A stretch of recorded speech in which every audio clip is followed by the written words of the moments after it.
বৃষ্টি আল্লাহ দিলেন, বৃষ্টির ভয়ে অনেক মানুষ ঘরে চলে গেছে, কিন্তু আপনি যান নাই। যখনই না গেলেন তখনই পরীক্ষায় আপনি পাস। এরকম বহু পরীক্ষা আল্লাহর আসবে, শুধু আমাদের না, আমাদের আগেও উম্মতের উপরে আল্লাহ কঠিন কঠিন পরীক্ষা দিয়েছেন। আমার বিষয় হযরত আবু বকর রাদিয়াল্লাহু আনহুর জীবনী।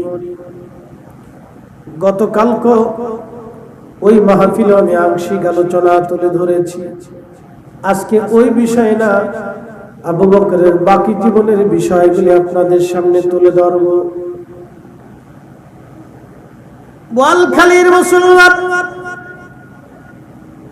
আমাদের এই পরীক্ষার চেয়ে কঠিন পরীক্ষা আবু বকর সিদ্দিক রাদিয়াল্লাহু আনহু দিয়েছিলেন। আল্লাহর নবী একদিন নবীজি বললেন, সাহাবীরা রে, আমার কাছে তিনটা জিনিস বড় প্রিয়।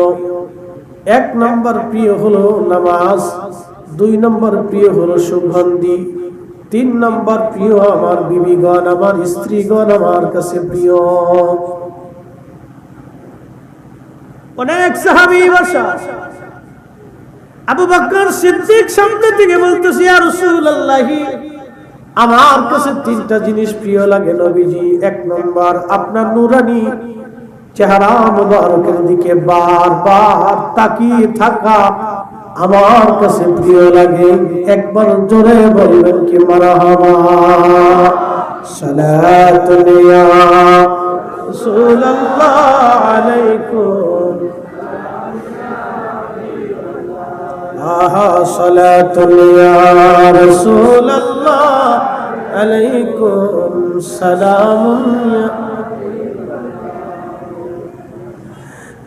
বোয়ালখালীর মুসলমান আবু বকর বলতেছে, হুজুর আমার কাছে আরেকটা জিনিস প্রিয়।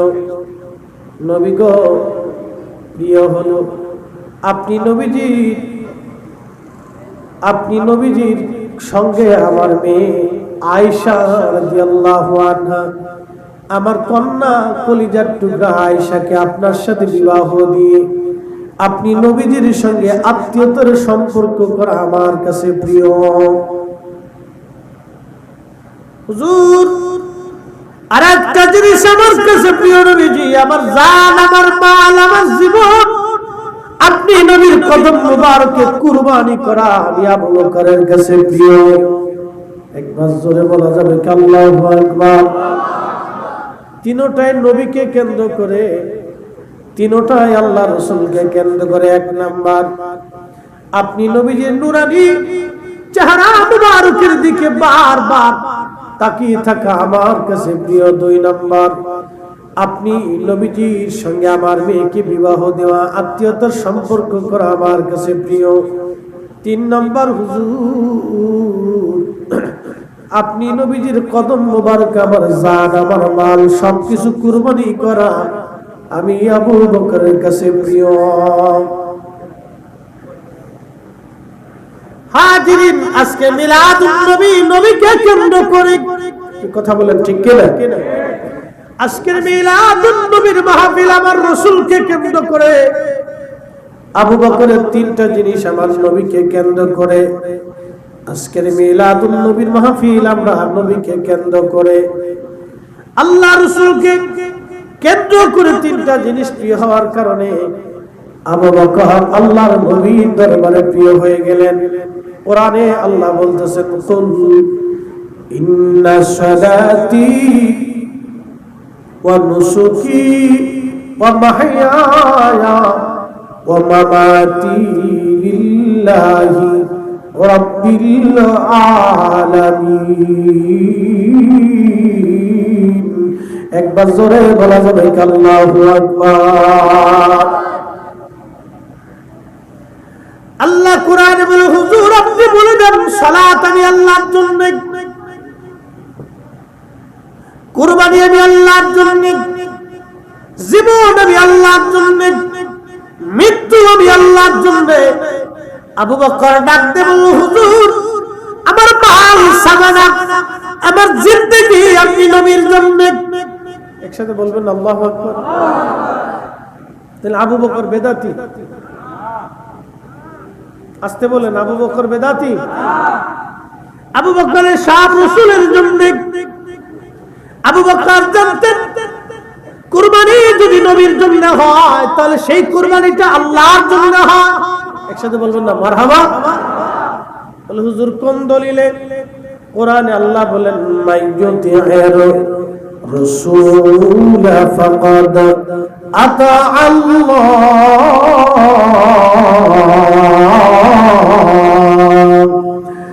আমি যদি আরব হতাম মদিনারি পথ, সেই পথ দিয়ে হেঁটে যাইতেন নূর নবী হাজারাত, নূর নবী হাজারাত। সালাতুন ইয়া রাসূলুল্লাহ।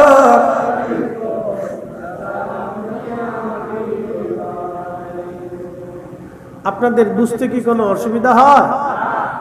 বুঝেন, খুব মনোযোগের সাথে। আল্লাহর কোরআন বলতেছে মাইয়ুতি'র রাসূলা।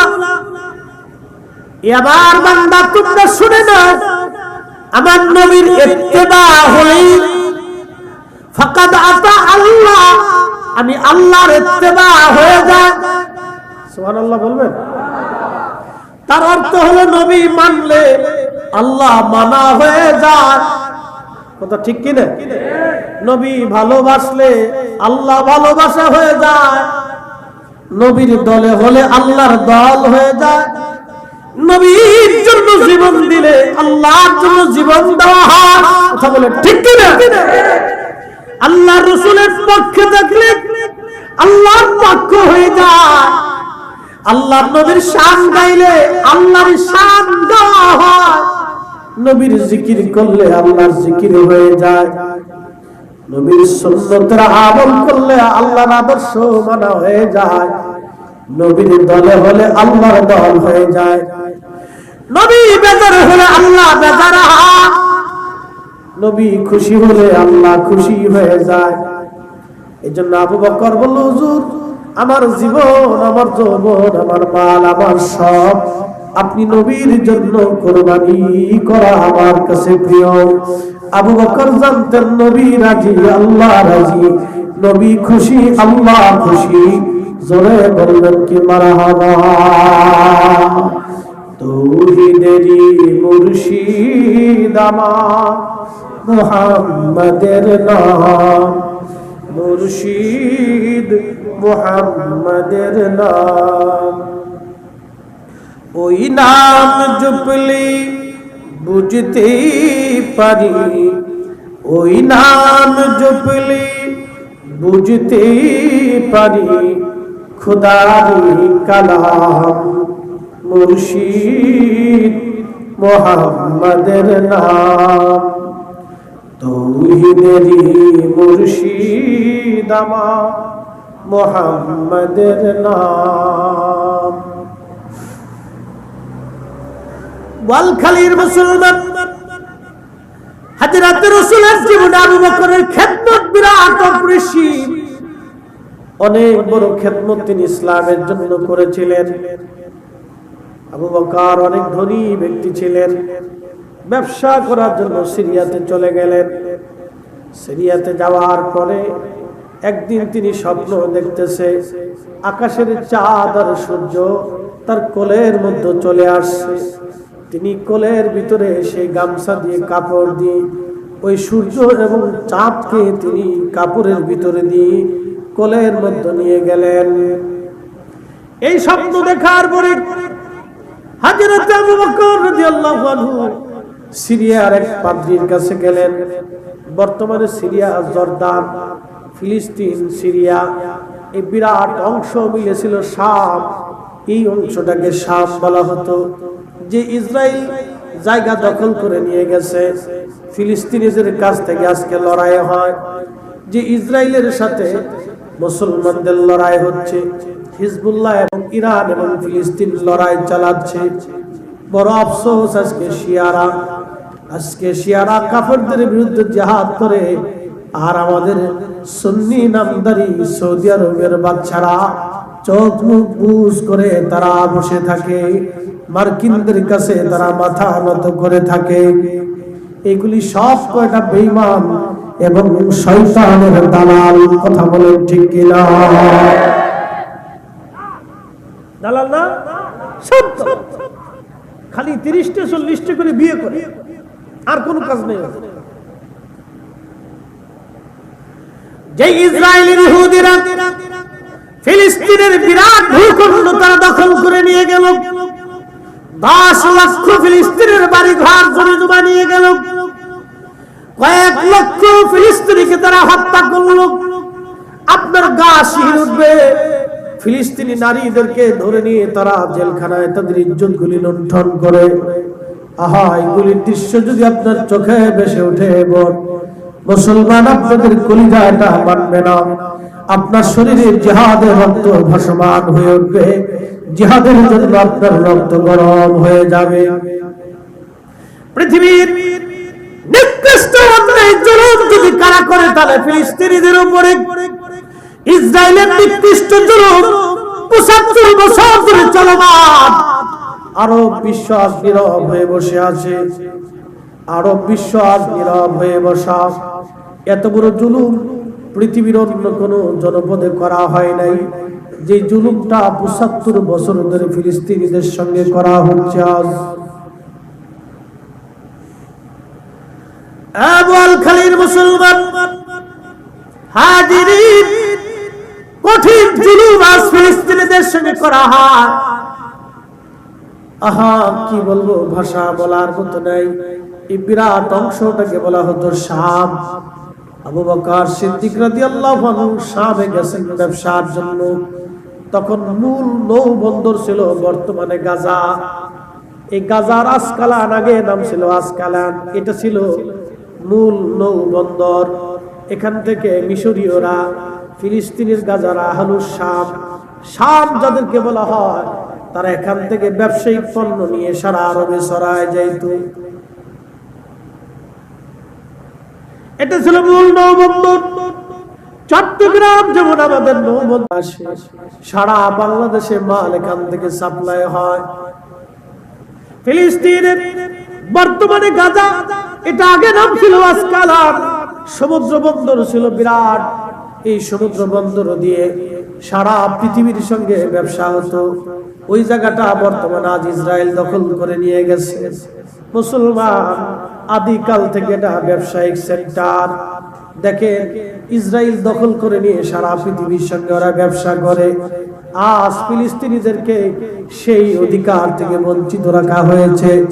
আজকে যদি ফিলিস্তিনি রাষ্ট্র থাকতো, তাহলে ওরা ব্যবসা হতো, বিরাট বড় ধনী দেশে তারা পরিণত হতো। আদিকাল থেকে ব্যবসা বাণিজ্য চলে। হযরত আবু বকর গেলেন ওইখানে ব্যবসা করার জন্য।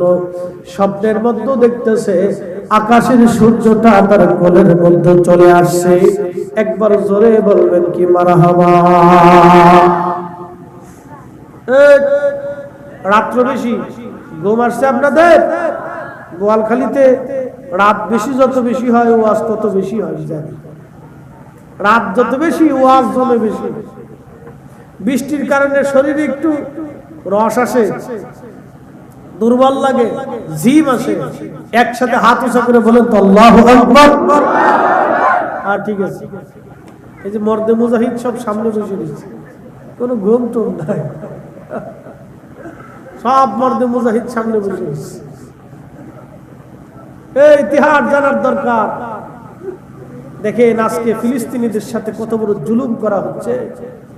আহা, পৃথিবীর সব দেশ নীরব, পৃথিবীর সব মুসলিম দেশগুলি আজকে নীরব। কেউ কথা বলে না, কেউ কথা বলে না।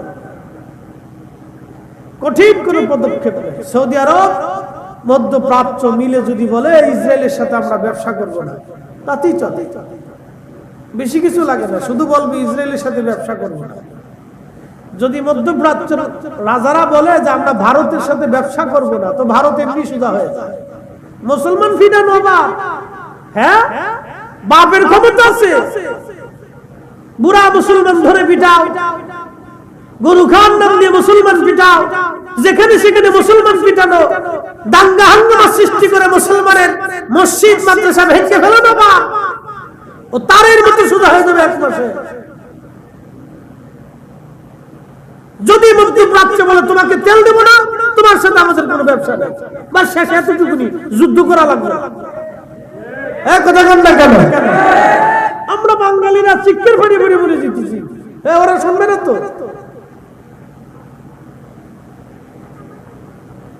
ও দেশে গেলে আমাদেরকে বলে মিসকিন, আমরা মুসলমানদেরকে আমরা দেখে মিসকিন, ফকিন্নি। আরবরা আমাদেরকে ফকিন্নি কয়, ফকিন্নি। ওরা তো আমরা মুসলমানই মনে করে।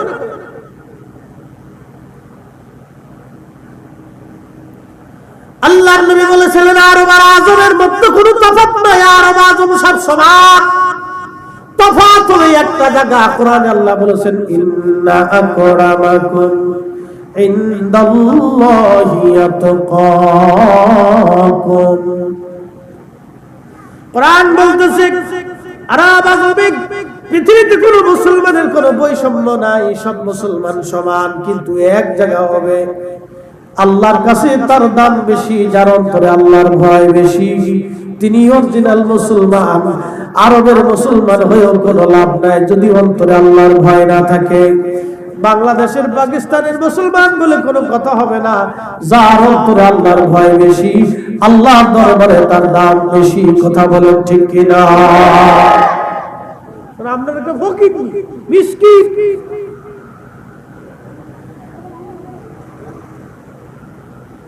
বোয়ালখালীর মুসলমান বড় কঠিন মুসিবতের মধ্যে পড়ে গেছি। আজ শেখ উমাইয়া রাজা এরকম ছিল, বর্তমান আরবের রাজারা একই রকম। উমাইয়া বংশের রাজারা যেরকম, বর্তমান আরবের রাজারা একই রকম। উমাইয়ারাও মুসলমানদের হত্যা থেকে চুপচাপ থাকতো, কথা বলতো না। আজকে আরবের রাজাদের চরিত্র একই রকম হয়ে গেছে। ওরাও উমাইয়াদের মতো চোখ মুখ বুঝে সহ্য করে, কথাবার্তা বলে না। ওরা ক্ষমতার লোভে চুপচাপ বসে থাকে, চুপচাপ বসে থাকে। লক্ষ লক্ষ ফিলিস্তিনিদের কান্নার আওয়াজ ওদের কানে পৌঁছায় না। আহা, লক্ষ লক্ষ মায়ের ইজ্জত লুণ্ঠন, এই কান্নার আওয়াজ ওদের কানে পৌঁছায় না, কোন কানে পৌঁছে। দেখেন আরবে যা ঘুরে আসছে, সৌদি আরবে যা যুবকরা পাবজি গেম খেলে, মেয়েরা বসে বসে ফেসবুক টিপতেছে, ঘুরে ঘুরে বেড়াচ্ছে, কোনো অনুভূতি নেই। মিছিল দিয়ে একটু করলে এই পাকিস্তানি, বাঙালি, ভারতী,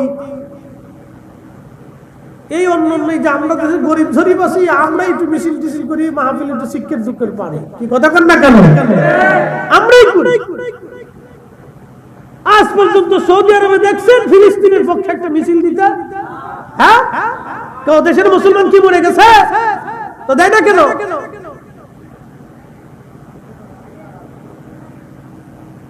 আবার বড় বড় ডাব ছেড়ে তারাবির নামাজ 8 টাকা বানা, বুকের উপরে হাত বাঁধো, মিলাদুন নবী বেদাত শিরকের হচ্ছে, সব ভান্ডামি। কথা বল ঠিক না বেটা? এই সবগুলো ভণ্ড।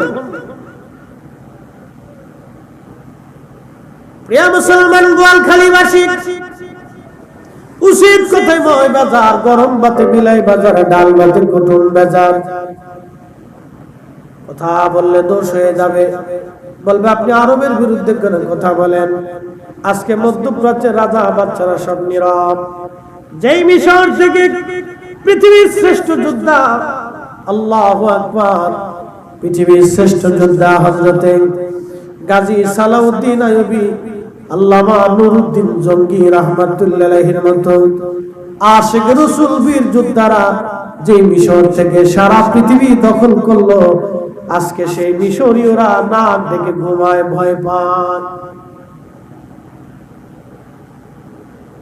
নাক দেখে ঘুমাচ্ছে। একটা দালাল মিশরের বাদশা হয়ে বসে রয়েছে, সিসি। এটা একবার ইসরায়েলের পুরা দালাল, পুরা ইসরায়েলের দালাল। একটা কথা বলতে, একটা ধমক দেয়, যদি ওর ক্ষমতা চলে যায়, সব ক্ষমতার কথা। মুসলমান, কিন্তু শুনে নেন, এই ফিলিস্তিনের বিজয় একদিন হবে। একসাথে বলবেন আল্লাহু আকবার। এটা আমাদের দোয়া না, এটা আল্লাহর নবীর দোয়া। আজকে ফিলিস্তিনেরা যারা ইসরায়েলের বিরুদ্ধে লড়তেছে, এরা হবে ইমাম মাহদী আলাইহিস সালামের সৈনিক, আর ইসরায়েলেরা হলো এই দাজ্জালের সৈনিক। ইসরায়েলের ইহুদিরা 70,000 ইহুদি দাজ্জালের সেনা প্রধান সারির যোদ্ধা হবে, আর ইমাম মাহদী আলাইহিস সালামের প্রথম সারির যোদ্ধা হবে এই ফিলিস্তিনিরা। একবার জোরে বলা যাবে আল্লাহু আকবার। আপনি জানলে খুশি হবেন, ওই ফিলিস্তিনের 70,000 নবীর আগমন। সুবহানাল্লাহ বলবেন না? কত হাজার? তাহলে ফিলিস্তিনিদের ভিতরে কোন না কোন নবীর বংশের রক্ত তাদের শরীরে আছে। এজন্য ওরা মাথা নত করে না, মরে যায়, মরে যাচ্ছে, মাথা নত করে না। সন্তান কোলের মধ্যে শহীদ হচ্ছে, হেজাব ছাড়ে না। আর আমার দেশের বেটি ও হেজাবই করে। কি কথা বলেন না? সেদিন মোটরসাইকেলে দেখতেছে প্যান্ট ফুলিয়ে গেঞ্জি গায়ে দিয়ে মুহের মাথার উপরে হেজাব বাঁধছে। আমি হাসি আর কই, বাপরে বাপ, কত বড় শয়তান। আমি ইন্ডিয়াতে গেছি, কলকাতা, বাসের ভিতরে চড়ছি, মানিকতলা যাব, শাহ সুফি ফতেহ আলী রসুলের ওমর রাহমাতুল্লাহ আলাইহির মাজার জিয়ারত করতে। তো বাসের মধ্যে বসার পরে এক মুসলমান মেয়ে উঠছে, জিন্সের প্যান্ট পরা, বেডি খুব মোটা সাটা, তো প্যান্ট শার্ট পরে উঠছে, প্যান্ট পরছে, শার্ট গায়ে দিছে, আর মাথার উপরে হেজাব বাঁধছে। এখন বলি, তার হেজাব কেমন? আপনি লুঙ্গি খুলে মাথায় পাগড়ি বাঁধলেন, কেমন হবে? হাসুস কে? তো দাঁত তো, আচ্ছা ঠিক আছে, দাঁত লাগবে না, তুই হাসি দে, কোনো সমস্যা নেই। মুসল্লি খুব করা, সামনের কাতারে বসে গেছে, দাঁত নাই, তাতে কি হাসা তো নিষেধ না। আপনি লুঙ্গি খুলে মাথায় পাগড়ি বাঁধা যাবেন, মেয়েরা প্যান্ট শার্ট গায়ে দিয়ে মাথায় হেজাব বাঁধা একই রকম। কি কথা কন না? High high high. আর ফিলিস্তিনি নারীদেরকে দেখেন, সন্তান শহীদ হয়, স্বামী শহীদ হয়, ভাই শহীদ হয়, বাবা শহীদ হয়, মা শহীদ হয়, নিজে শহীদ হয়, কিন্তু হেজাব ছাড়ে না, বুরকা ছাড়ে না। একসাথে বলবেন না আল্লাহু আকবার। আর আমরা দেশের বেটি বুরকাই পরবে, ওরে হেজাব, হেজাব পরে আবার কপালে টিপ লাগাইছে, চশমা দিয়ে টেরে টেরে যায়। আবার দেখি বুরকা পরে এখন টিকটক বানাইছে, বুরকা পরে টিকটক বানায়। ওরে শয়তান, কত বড় শয়তান, চিন্তা করতে পারছেন? বুরকা পরে টিকটক বানাচ্ছে, বুরকা পরে টিকটক বানায়। শয়তানে হাসে আর কয়, নানি তুই থাকলে আমার আর কোনো চিন্তা নেই, তোর মতো নানি সারা দেশে থাকলে আমার কোনো টেনশন নেই, আমি সমুদ্রে যে ঘুমাই গিয়ে। শয়তানে শয়তানে দেশ ভরে গেছে, ডিজিটাল শয়তান বেরিয়েছে। মানুষ এত পরিমাণে শয়তান হয়েছে যে শয়তান পর্যন্ত ফেল খেয়ে তোরা থাক, আমি যাই গিয়ে, যা আমি জীবনে কল্পনা করিনি তার সাথে বেশি কল্পনা তোরা করছিস, আমি যাই গিয়ে। জীবনে কল্পনা করি নাই মোবাইল ল্যাপটপ ট্যাপটপ আসবো, তা তোরা বানাই ফেলছিস। জীবনে কল্পনা করি নাই তোরা টিকটক করে নাচবি, তাও তোরা করে ফেলছিস। আমি শয়তান জীবনে এগুলো কল্পনা করি নাই, তোরা এগুলো করে সিস্টেম করে ছাড়িয়ে দিছিস, যা আমি চলে যাই। কষ্ট হইতেছে আপনাদের? হ্যাঁ, বুঝে যাচ্ছে। এরা ফিলিস্তিনি নারী। মুসলমান বোয়ালখালীবাসী, হযরত আবু বকর সিদ্দিক রাদিয়াল্লাহু আনহু স্বপ্ন দেখার পরে তিনি পাদ্রীর কাছে গেলেন। পাদ্রী, রাত্রি বেলা একটা আজকে স্বপ্ন দেখলাম, আশ্চর্য। বলে কি আশ্চর্য স্বপ্ন? স্বপ্ন আমি ঘুমিয়ে আছি, দেখি আকাশ থেকে সূর্য চাঁদ এসে আমার কোলের মধ্যে আসছে। আমি চাদর দিয়ে চাঁদ আর সূর্যকে জড়িয়ে ধরে কোলের মধ্যে নিয়ে নিলাম। পাদ্রী ডাক দিয়ে বলতেছে, আপনার নাম কি? আবু বকর। বলে হ্যাঁ। আপনার বাড়ি কি মক্কায়? বলে হ্যাঁ। আপনি কি বনু হাশিম কুরাইশ বংশের? বলে হ্যাঁ। আপনি কি কুরাইশ বংশের? বলে হ্যাঁ। আপনার দেশে কি একজন নবী আসছেন, তার নাম মুহাম্মদ, বাবার নাম আব্দুল্লাহ, মায়ের নাম আমেনা। একবার জোরে বলা যাবে কি মারহাবা? কি করে জানেন? তাওরাত জবুর ইনজিলে লেখা আছে। আবু বকর আপনি হবেন ওই নবীর সাহাবী, প্রধান খলিফা। একসাথে বলবেন আল্লাহু আকবার। ওই নবীর সাহাবী, প্রধান খলিফা আবু বকর। ওই নবী মক্কাতুল মুকাররমাতে বনু হাশিমি কুরাইশ বংশে আব্দুল্লাহর বেটা হবেন তিনি। দাদা আব্দুল মুত্তালিব বংশ পরিচয় বলে দিলাম। আবু বকর সুজা চলে যাবেন মক্কা, ওই নবীর দরজায় যাইয়া কালেমা পড়ে মুসলমান হয়ে যাবেন। হযরত আবু বকর সিদ্দিক রাদিয়াল্লাহু আনহু সুদূর শাম থেকে, সেইখান থেকে তিনি ব্যবসা সেরে রওনা দিলেন। মক্কাতুল মুকাররমায় আসার পরে সরাসরি আল্লাহর হাবিবের বারগাহে চলে গেলেন, সালাম দিলেন। আল্লাহর হাবিবের বারগাহে যাওয়ার পরে আল্লাহর নবী মুস্কি মুস্কি আসে আবু বকরকে বলেন, আবু বকর কেন আসছেন? বলে, আল্লাহর নবী আমাকে একটা মুজিজা দেখান, তাহলে বুঝবো আপনি আখিরি নবী। আল্লাহর নবী ডাক দিয়ে বলতেছে, রে আবু বকর, আপনি সিরিয়া থেকে স্বপ্ন দেখেছেন, আকাশের চাঁদ আর সূর্য আপনার কোলের মধ্যে আসছে। আপনি পাদ্রীর কাছে গেলেন এর তাবির জানার জন্য, স্বপ্নের তাবির জানার জন্য পাদ্রীর কাছে গেলেন। পাদ্রী তাবির করেছে আমি আখিরি নবী, আপনি আমার সাহাবী হবেন। আবু বকর এরপরেও কি আপনার মুজিজা জানার দরকার?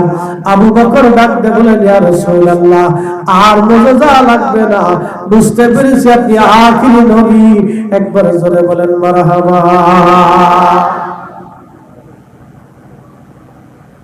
কি বুঝলেন? স্বপ্ন দেখে আবু বকর সামনে খবর হয় রাসূল করিমের দরবারে মক্কা নগরীতে। ইলম কি করে আপনাকে বুঝাবো বলেন তো? হযরত আবু বকর সিদ্দিক রাদিয়াল্লাহু আনহু পথ চলা শুরু। স্বপ্ন দেখে তিনি ঘুরে গেলেন। স্বপ্ন দেখে ছোট করে দেখবেন। আপনাদের স্বপ্ন মাঝে মধ্যে হয় না?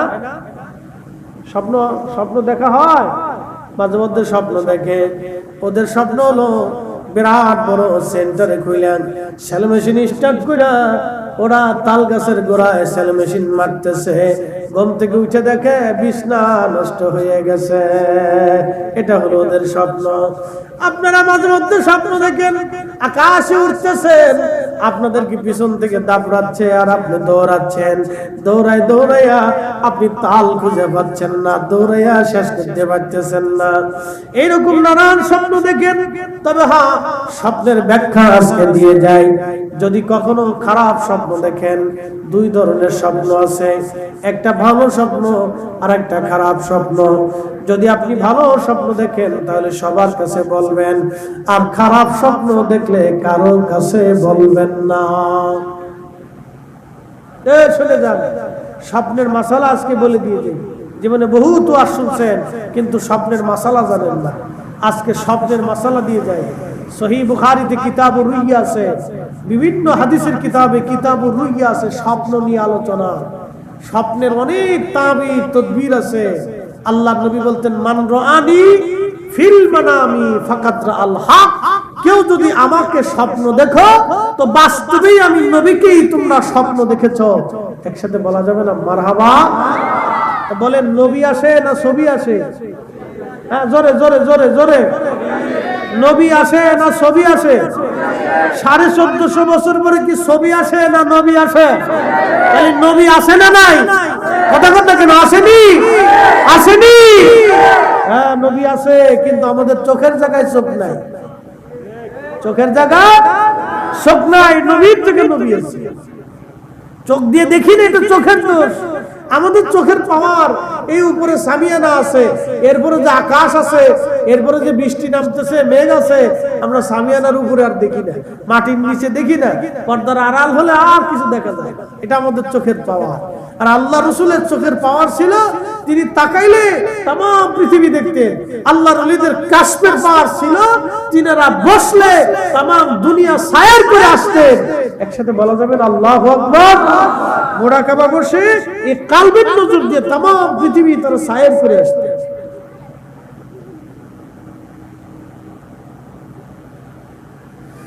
আল্লাহর নবী সহিহ বুখারীতে কিতাবুর রুয়াতে এরকম অনেক হাদিস আছে স্বপ্ন নিয়ে।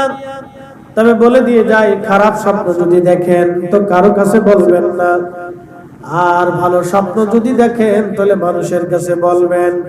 কারণ স্বপ্নের তাবির আপনি যার কাছে খারাপ স্বপ্নের কথা বললেন, সে যদি তাবির না জানে, উনি যাহা ব্যাখ্যা করবে আপনার তকদিরের মধ্যে তাহা লিখে দেওয়া হবে, কোনো পরিবর্তন হবে না। এই জন্য খারাপ স্বপ্ন যদি আপনি দেখেন, আপনি সর্বপ্রথম বাম দিকে 3 বার থুতু ফেলবেন, বাম দিকে 3 বার থুতু ফেলবেন, বাম দিকে 3 বার ছোট ছোট করে থুতু ফেলবেন। থুতু ফেলার পরে আউযু বিল্লাহি মিনাশ শাইতানির রাজিম বলে আপনি ডান কাঁধে শুয়ে ঘুমিয়ে পড়বেন। ওই খারাপ স্বপ্নের তাসির আল্লাহ আপনাকে কেটে দিবে। মনে রাখবেন, ইউসুফ আলাইহিস সালাম স্বপ্ন দেখেছিলেন 30 বছর আগে, স্বপ্নের ফলাফল এসেছিল 30 বছর পরে। আপনি 30 বছর আগে স্বপ্ন দেখেছেন, 30 বছর পরে সেটা বাস্তব হতে পারে। তাহলে সূরা ইউসুফ লিখতে হবে। আপনি সূরা ইউসুফের তাফসীরে যান, আমাকে সাবজেক্ট দিয়েছেন একটা, ওদিকে গেলে আর সারা রাত্রে কুলানো যাবে না। ইউসুফ আলাইহিস সালাম স্বপ্ন দেখছে 11টা চাঁদ, সূর্য, নক্ষত্র তাকে সিজদা দিচ্ছে। একসাথে বলবেন না আল্লাহু আকবার। ও জমানাতে সিজদার বিধান ছিল, সিজদা দিচ্ছে। 11টা নক্ষত্র, চাঁদ, সূর্য তার সিজদা দিতেছে। 11 নক্ষত্র, চাঁদ, সূর্য তার সিজদা দিচ্ছে। ইউসুফ আলাইহিস সালামের বাবার নাম ছিল ইয়াকুব, ইয়াকুব আলাইহিস সালাতু ওয়াস সালামের বাবার নাম ছিল ইসহাক, ইসহাক আলাইহিস সালামের বাবার নাম ছিল ইব্রাহিম আলাইহিস সালাম। শুনেন, আজকে যারা ইসরাইল, ওরা দাবি করে আমরা ইসরাইলি, এখন এই ওয়াজ অন্যদিকে চলে যাবে, মনে কিছু নিয়েন না, আমাদের একটু জানার দরকার। আমি একটু ভিন্ন দিকে চলে যাচ্ছি, স্বপ্ন নিয়ে যেহেতু ওয়াজ আছে একটু জানাই দিয়ে যাই। ইব্রাহিম আলাইহিস সালামের ছেলের নাম হযরত ইসহাক আলাইহিস সালাম, ইসহাক আলাইহিস সালামের বেটার নাম হযরত ইয়াকুব আলাইহিস সালাম। ইয়াকুব আলাইহিস সালাতু ওয়াস সালামের আরেক নাম ছিল ইসরাইল, ইসরাইল, ইসরাইল। ওই ইয়াকুব আলাইহিস সালামের বংশধরদেরকে বনি ইসরাইল বলা হতো। সেই বনি ইসরাইল থেকে সেই ইসরাইল, ইসরাইল আজকে তারা দাবি করে আমরা সেই বনি ইসরাইল। এই জায়গা আমাদের। ওই যে বাইতুল আকসা, এটা যিনি নির্মাণ করেছিলেন তিনি ইয়াকুব আলাইহিস সালাম, তিনি ইসহাক আলাইহিস সালামের ছেলে। আর বর্তমান কাবা শরীফ যিনি নির্মাণ করেছিলেন তিনি হযরত ইব্রাহিম আলাইহিস সালামের আরেকটা বেটা, তার নাম হযরত ইসহাক আলাইহিস সালাম, তার নাম হযরত ইসমাইল আলাইহিস সালাম। ইসমাইল আলাইহিস সালামকে কেন্দ্র করে কাবা শরীফ হযরত ইব্রাহিম দোয়া করতেন, আল্লাহ আপনি আমার নসলে আখিরি নবী পাঠান, আমার নসলে আখিরি নবী পাঠান, আমার নসলে আখিরি নবী পাঠান, আল্লাহ আমার বংশে আপনি আখিরি নবী পাঠান। ওই দোয়ার কারণে হযরতে জাবিহুল্লাহ ইসমাইল আলাইহিস সালামের নসলে আমাদের নবী আসছে একজন, আর হযরত ইসহাক আলাইহিস সালামের নসলে ইয়াকুব হইয়া নবী আসছে 70,000। 70,000 এক পাল্লায় দেন, আর আমাদের একজনকে আর এক পাল্লায় দেন, ওজনের সমান হবে না। 1,24,000 এক পাল্লায় দেন, আর আমাদের নবীকে এক পাল্লায় দেন, ওজনের সমান হবে না। কথা বলতে গেলে ঠিক কিনা? এই মুসল্লিরা ওয়াজ শোনা যাইতেছে, ও ওয়াজ শুনতেছে, রাত মুসল্লি সামনে বসে রয়েছে, রাত পরে 2টা পর্যন্ত। তিফা উড়াই চুপকে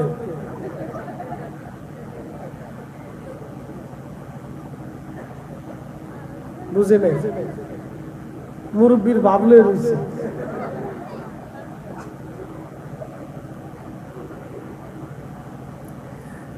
খুব মনোযোগ দিয়ে, হযরত ইয়াকুব আলাইহিস সালাতু ওয়াস সালামের 2টা বেটা ছিল, বড় ছেলেটা এবং ছোট ছেলের নাম হযরত ইসহাক আলাইহিস সালামের 2টা বেটা ছিল, বড় ছেলের ছোট ছেলের নাম ছিল ইয়াকুব। বড় ছেলের নামটা আমি এই মুহূর্তে ভুলে গেলাম। ইয়াকুব আলাইহিস সালাতু ওয়াস সালামকে হযরত ইসহাক আলাইহিস সালাম তিনি বড় বেটারে বেশি ভালোবাসতেন, আর ইয়াকুব আলাইহিস সালামের মা ইয়াকুবকে বেশি ভালোবাসতেন। একদিন হযরত ইসহাক নবী বড় বেটাকে ডাক দিয়ে বলতেছে, বেটা রে, তুমি আমার জন্য জঙ্গল থেকে ভালো একটা হরিণ এনে সুন্দর গোশত তুমি আমারে খাওয়াও। যদি খাওয়াইতে পারো রে বেটা, তাহলে তোমার জন্য আমি দোয়া করে দিব, স্পেশাল একটা দোয়া করে দিব। কারণ নবীদের দোয়া আল্লাহর দরবারে কবুল হয়ে যায়। ইসহাক আলাইহিস সালাম সঙ্গত কারণে অন্ধ হয়ে গিয়েছিলেন। তখন তিনার 130 বছর বয়স চলে। কত বছর? 30 বছর বয়স চলে, তিনি অন্ধ হয়ে গেলেন। তখন ইয়াকুবের মা ডাক দিয়ে বলতেছে, বেটারে, তোর বড় ভাইকে একটা বিশেষ দোয়া করে দিবে।